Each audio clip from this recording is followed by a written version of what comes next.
I guess I got sick in the October of '05 after visiting my dentist.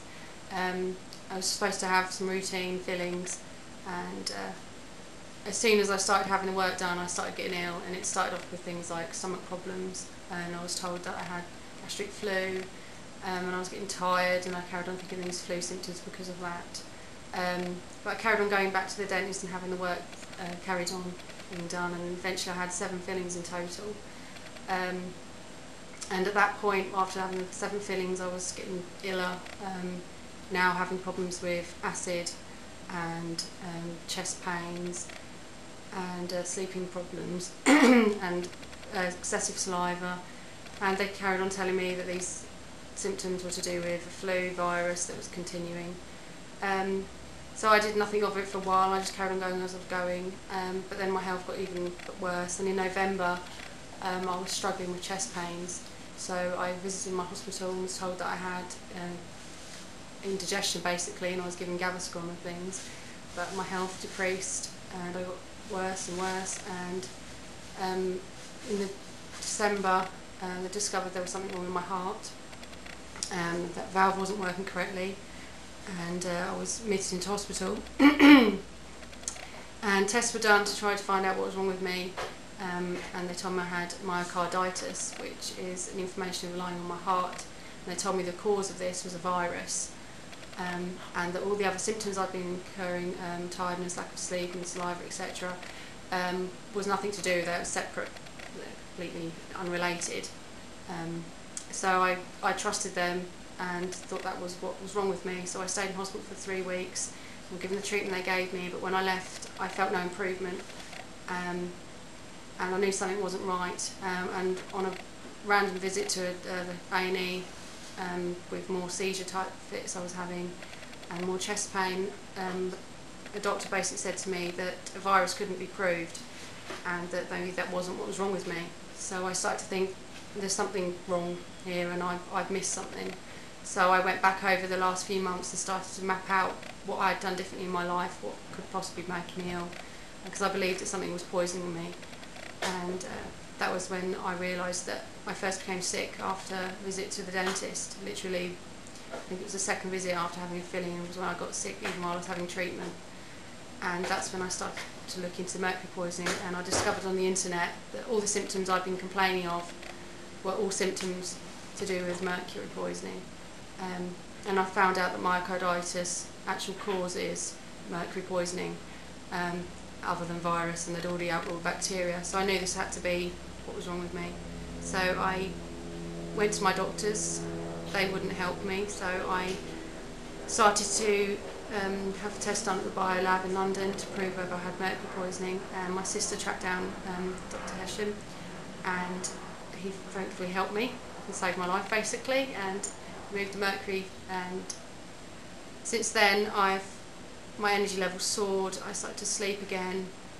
The problems I've been complaining of for months, within weeks, had stopped, and it was just a vast improvement. I couldn't believe it. I know I was dying, and having the fillings removed, I don't care what anyone says about being a placebo, it wasn't. That was what was wrong with me, and now I'm getting my life back together, and my energy levels are fine, and I'm nearly 100% improved. I'm left with a few niggly things, but my heart's fine now.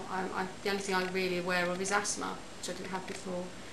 But other than that, I think it's all good, and I'm on the road to recovery. Okay, you had a list of symptoms. Yeah. You had a feeling like a potato stuck in your throat. Yes, yeah, I couldn't swallow. And you have excessive sweating. Yep, sweating. Excessive salivation. Yep. You had tremors. Yes, yeah, terrible. Your pulse rate was high and you had palpitations. Yes, terrible palpitations. One of the And reasons. you had acid regurg, which you still got a little bit of because yes. you've been naughty and you're eating the wrong food. Yes, slightly naughty with my diet. And you had stabbing and ringing and noises in the ears. Yes, That's gone. Mhm. You were a bit depressed. Is that gone? Yes, yeah. You had thrush. Yeah. Is that gone? Yeah. You had tingling sensations. Is that gone? Skin roughness. How is the skin now? Yeah, fine. I'm as dry as normal now. You had IBS and you most of the time gone as long as I'm good with my That's diet. related to the food now, Yes. not related to the guts, related to the food, yeah? Yes, yeah. What you put into your guts. And feeling very tired, that's probably also related to eating. Yes, You are sort of 80% hungry. better, you said? Yes, yes. Sleeplessness, That's gone. good, yes, yeah. Waking up tired. Yeah, nearly better. Probably, like you say, something to do with the diet on that as well. You are how much better in that respect? Yeah, I'm 99% of the time I wake up fine. It's just some of mornings I wake up. So it's related to eating the naughty food, huh? Probably, yeah. And you had mad dreams. Can you explain what that is? Yeah, the mad dreams, basically, my dreams became almost like reality. I couldn't tell the difference when I was sleeping. I'd wake up and I wouldn't remember if what I'd been dreaming was reality or not. I had to start writing down what I was doing through the day because I couldn't tell the difference. Oh, you had blurred vision?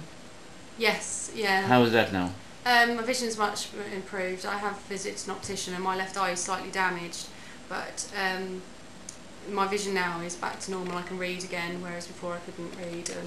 You had headaches, migraine? Yeah, terrible migraines.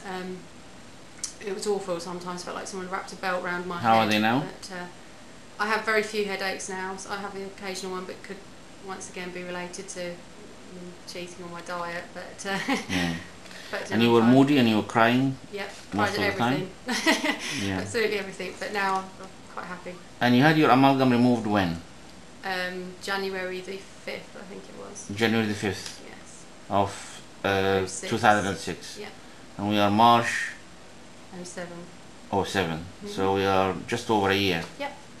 And how can you tell me, when did you start to feel the difference in your health after the amalgam removal?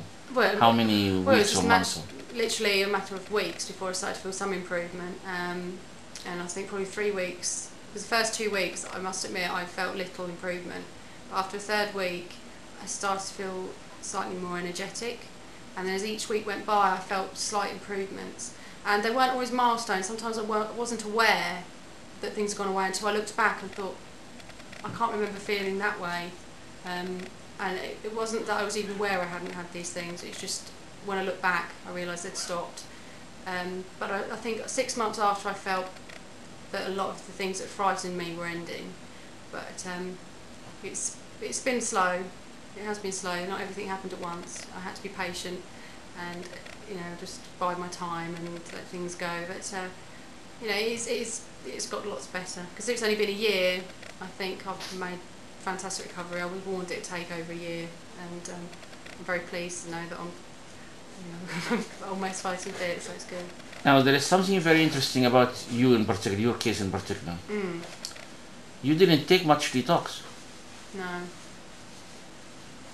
You came to me, the last time I saw you was when you had the amalgam removed.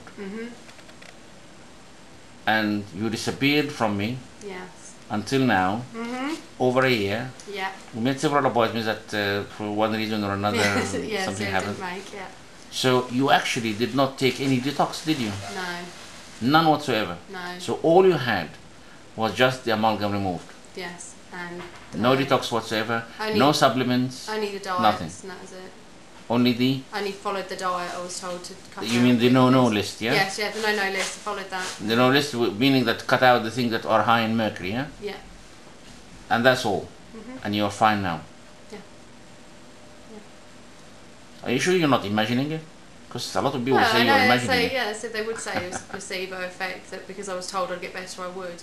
But if that was the case, I would have got better straight away. And I had problems with my white cell count, which dropped down to, I think, the lowest, something ridiculous like 0.4. And that was in the December when I was sick. And that's before you had the amalgam removed? Before I had the amalgam removed. In the end of January, it climbed back up to 1.4 after having the amalgam removed. And it steadily increased, and in July of 06, my white cell count was back to normal. What about the heart?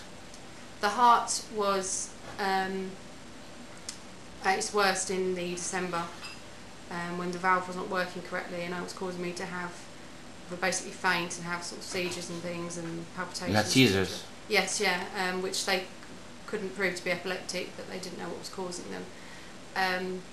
But that continued up until, well, actually, the January, as soon as I had the amalgam fillings removed, I stopped having palpitations.